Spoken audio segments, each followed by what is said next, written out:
അസ്സലാമു അലൈക്കും വറഹ്മത്തുള്ളാഹി തആല വബറകാതുഹു.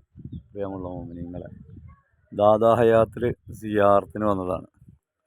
ഇന്നലെ രാത്രിയാണ് ഇവിടെ എത്തിയത്. ഇവിടെ താമസ സൗകര്യങ്ങൾ വളരെ കുറവാണ്. അപ്പോൾ അങ്ങനെ കുറച്ച് 6 കിലോമീറ്റർ കൂടെ താഴത്തോട്ട് ഇറങ്ങി മക്കാമിൻ്റെ അവിടെ പോയി അവിടെ സിയാറത്തിന് സൗകര്യം, അവിടെ സിയാറത്ത് അടച്ചിരിക്കുന്ന രാത്രി, പിന്നെ രാവിലെ സിയാറത്ത് നടക്കുകയുള്ളൂ. അപ്പോൾ അവിടെ റൂമുകളുമില്ല. അങ്ങനെ അവിടുന്ന് 6 കിലോമീറ്റർ താഴത്തിറങ്ങി ഇങ്ങനെ ഒരു നല്ലൊരു പ്രകൃതി ആസ്വദിക്കാൻ പറ്റിയ ഒരു സ്ഥലത്താണ് ഒരു ചെറുതായിട്ടൊരു ഇവിടെ ടൂറിസ്റ്റുകളെ ആകർഷിക്കാനുള്ള എല്ലാ പരിപാടികളും ഇപ്പോൾ ചെയ്തുകൊണ്ടിരിക്കുകയാണ്. ഒരു 10 കൊല്ലം മുന്നേറ്റേ വന്നതാണ്. അന്നത്തെ ഇതൊന്നുമല്ല ഇവിടെ. ഒരുപാട് വ്യത്യാസങ്ങൾ ഇതുണ്ടോ.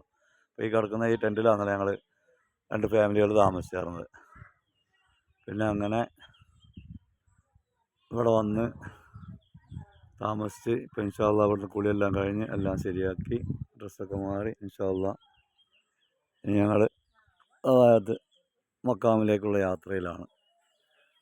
യാത്ര സുഖകരമായി കിട്ടാൻ നിങ്ങളെല്ലാവരും ദുആ ചെയ്യുക. ഇൻഷാ അള്ളാ നിങ്ങൾക്കൊക്കെ വേണ്ടി ദുആ ചെയ്യുന്നതാണ്. അസ്സലാമു അലൈക്കും വറഹ്മത്തുള്ളാഹി തആല വബറകാതുഹു.